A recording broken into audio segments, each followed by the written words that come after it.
as the Chief Justice. Contrary section 103 of the Penal Code. Count 2 conspiracy to commit a felony. Contrary section 390 of the Penal Code. Count 3 criminal trespass. Contrary section 302 of the Penal Code. Count 4 giving false information. Contrary section 115 of the Penal Code. The accused persons were aligned in court on different dates. And on the 26th of July 2023, A3, A6, A7, and A10 were granted bail by this honorable court upon hearing the bail application. Later on the 10th of August 2023, A8 and A9 also appeared and applied for bail. Court had the submissions for both sides and adjourned for a ruling on the same. The state was represented by Mr. Jonathan Mwaganya, the Chief State Attorney, appeared together with Ms. Caroline Kumeere, Senior State Attorney. The accused persons were represented by Counsel Robert Ojambo, Counsel Bernard Mugenyi, and Counsel Humphrey Tumwesije. Both sides made oral lengthy submissions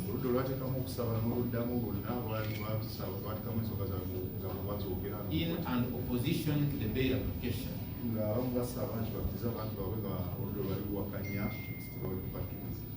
The main thrust of the application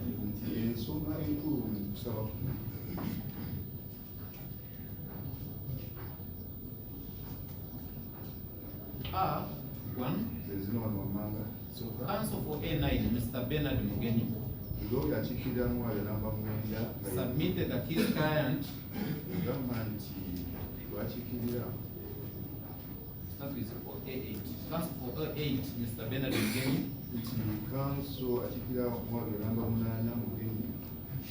submitted that Mr. Waswa Israel is a resident of Rubafu, Abaana LC1. Israel Waswa Chitezi Ward, Kasanga Town Council, Chadondo East Constituency, He presented 2 sureties and their letter of introduction as their national IDs. That the accused person has been charged at LDC court with the offense of simple robbery, and later the offense was enhanced to aggravated robbery and transferred to the High Court. In both courts, that he was granted bail and he attended court as and when he was required. And in both applications, he submitted the same sureties. Counsel argued that this shows that the applicant respects court and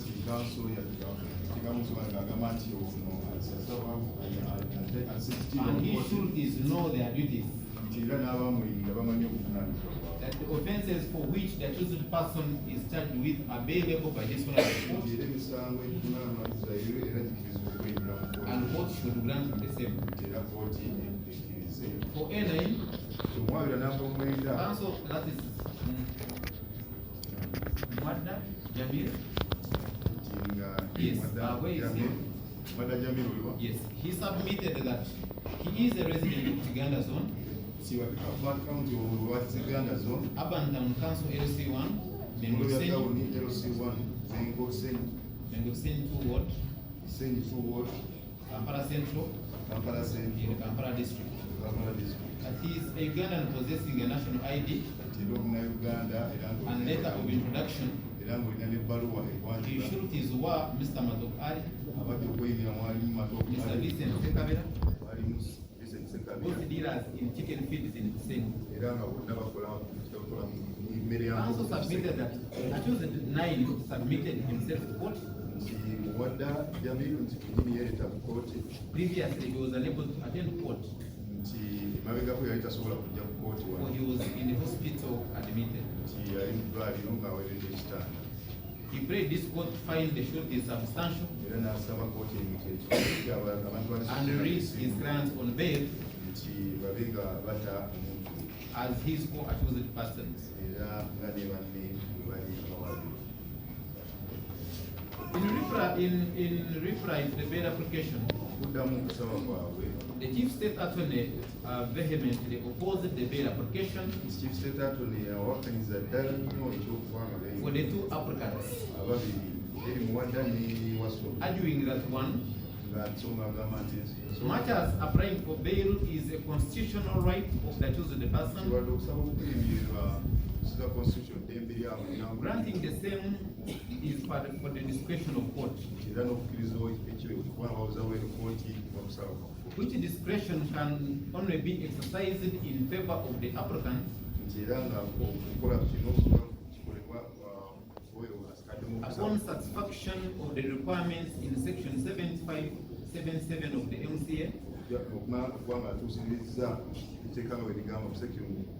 and as directed by the Directive 13 and 15 of the Constitutional Court Bail Guidelines,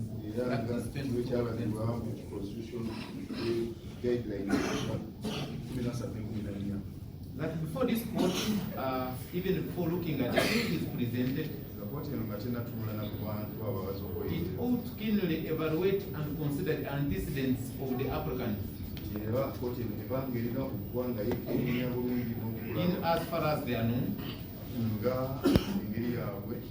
that are submitted by counsel for the chosen person. A8, Mr. Waswa Israel is a convict. He has just served his sentence for aggravated robbery in High Court Criminal Case number 351 of 2020. And that fact is initially noticeable, as even the prison authorities have confirmed the same in the letter to court dated 9th of August 2023.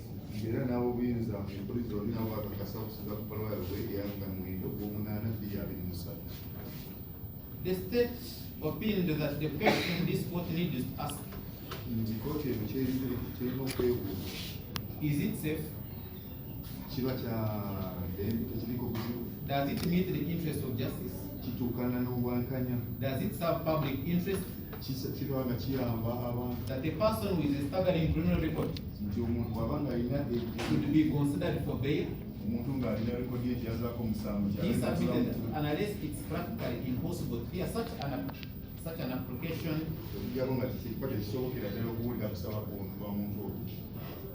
unless it's practically impossible to hear the applicant's case in record time, such person shouldn't be considered for bail. And since inquiries in this matter are complete, and the state is ready and has prayed for hearing of this case to be fixed, what shouldn't release such accused person to bail? The state quoted the case of retired Colonel Dr. Kizares versus Uganda,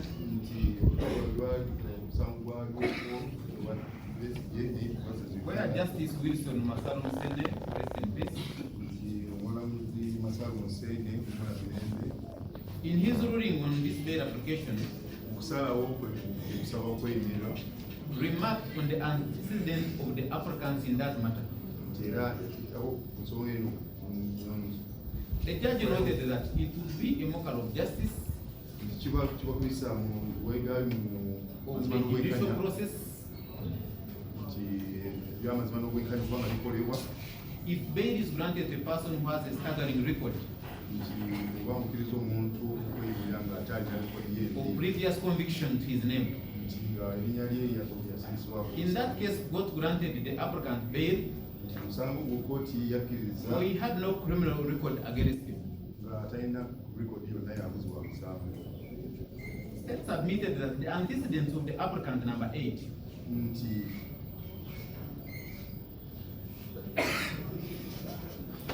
the antecedents of applicant number 8 he does not specifically have proof of his place of residence. He quoted section 77 of the MCA, section 2B, and directive 13(1)K of the 2022 court bail guidelines, which require court to consider whether the applicant has a fixed place of abode. But his letter of introduction shows he is a resident of Kasangati. His national ID shows Mukwaya Bwayise Kawempe Division,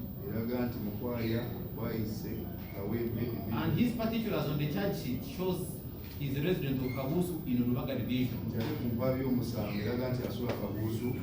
That such inconsistencies cannot be explained from the bar by his lawyers. On the shorties, steps admitted that are not substantial. One says he's a salesman, while another one says he's a driver, and none of them has a permanent, has employment identification. For A9, that's Mother Jamil. State submitted that he jumped police bond, submitted by the IO, and his medical notes presented court that he was sick, looked like a forgery, and an assault for not appearing in court on the 26th of July 2023, when this case came up for hearing. That his national IDs show he's a resident of Kawempe village. National ID Chisenyi 3, Kampala. What I have highlighted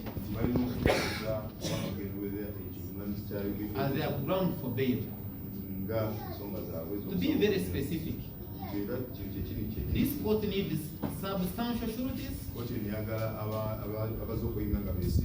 can confirm the attendance of the accused persons,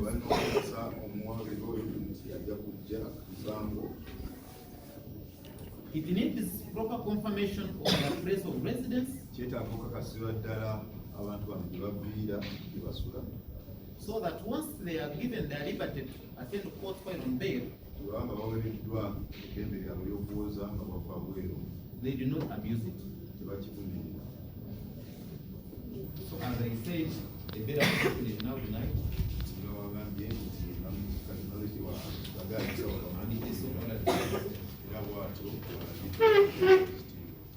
Most of that, your worship.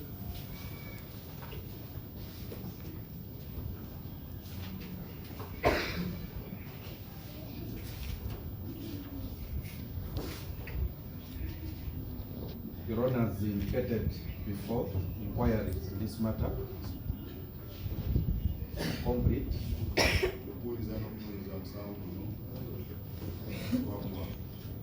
We have also prepared copies of disclosures.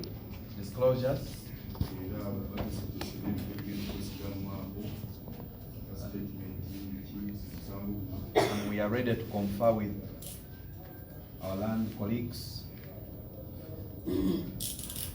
on the defense to ensure that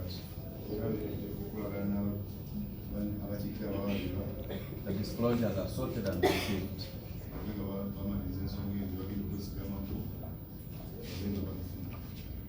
Your Honor, we therefore pray that court be pleased to fix a hearing date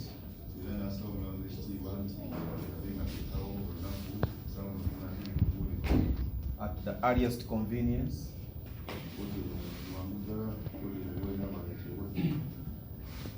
so that hearing can be handled without undue delay.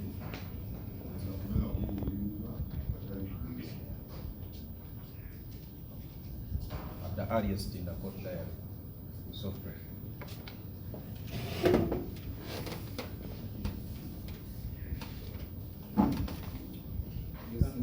Your Honor, the last two times, the prosecution indicated that investigations have been concluded.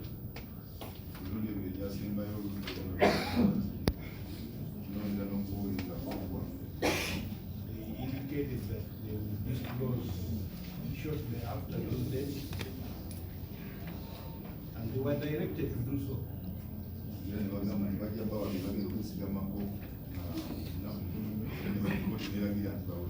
However, to date, they have not done so. So to us, this is just a gift to say that the prosecution is ready. They should have come with the disclosure documents here. This is the third time we've done it when they say that. Your Honor, we do not believe that the state is going yet with the matter. And we should be served because no trial can proceed without that disclosure. So we request that they be directed to serve us. Since they claim to be ready, they should serve us today. Before the case.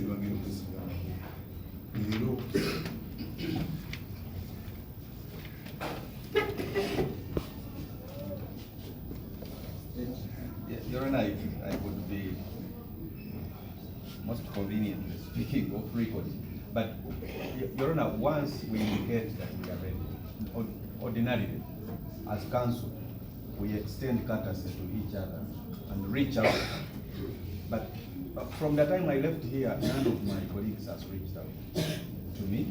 But I want to confirm that all these are photocopies of files which we came with last time. Today we are ready, and I've been indicating to my land brother here, Humphrey, that yes, I can give you the box files, but normally how we do it, we sit at council in a round table, go through document by document, ensure that what you're taking is correct, ensure that the photocopying is done well, and otherwise we can send the box files to our colleagues, but normally we do it decently by conferring with each other. Otherwise, I'm ready even after here. We can sit. I'm actually happy to come to your chambers. You are also welcome to come to my chambers, and we sort this out. It should not be a big deal, Your Honor. We are ready.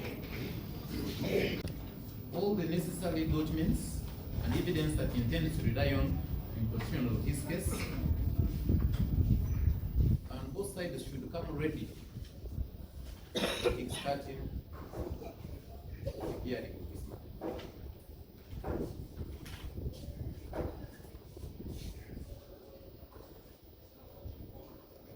How is your 25th this month?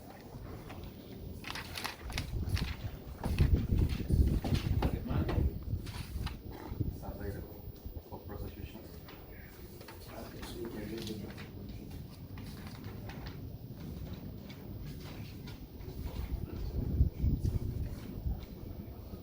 As of 2nd of October.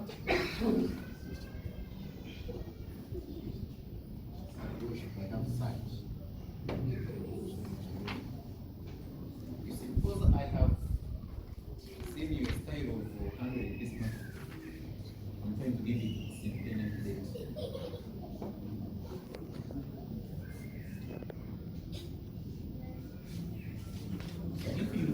can maybe send another lawyer to step in the other one. If you want to do an injustice to your client in the other side. Let's take 25th. Which one? 25th. 25th? Okay, so Mr. Your Honor. Yes, 25th is okay, but I'm also inquiring whether we could take 25th and the 3rd for good planning, so that we can. I can give you 25th and 2nd. And 2nd.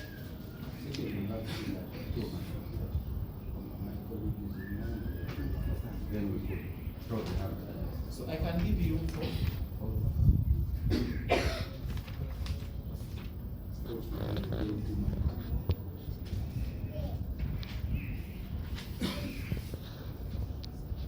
how is your 6th?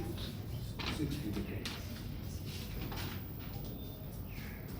It's a Friday, and I want us to be very specific. Some of you tend to start your weekend, but the calendar Friday is not a weekend. 6 is okay? Yes. So this matter shall come for hearing on 20th of September and 6th of October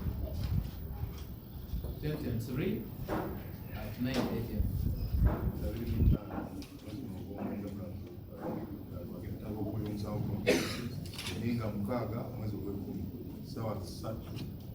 So you have booked 2 days. Please make sure you're ready to use the same. You should be ready to start with the hearing, the witness hearing this week. The state you will see how many you can be bringing each session for the sake of expenditure strikes. When the bus is working, it's Victoria.